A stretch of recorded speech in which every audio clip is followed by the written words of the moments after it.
How to change country in App Store. Hey guys, this is Atticus and welcome back to another tutorial video.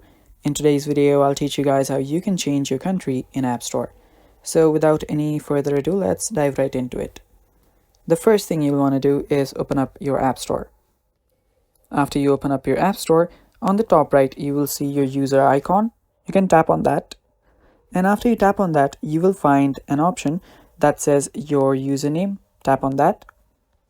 And after you tap on that, what you'll need to do is you will need to scroll down till you find the option that says country and region. Tap on it. Now right there, you can just simply find the country or region that you might want to change it to. Now if you read the terms and the description right above there, you can change your country or region by simply choosing it and then accepting the new terms and conditions. And you'll also need a valid payment method. So make sure that you have a valid payment method of that very new country or region. So tap on this now and then choose a country or region and then scroll down all the way, read all of this and then tap on agree.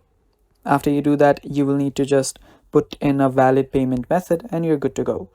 And that is how you can change your country in Apple Store. Thanks for watching. Stay tuned for more and bye-bye.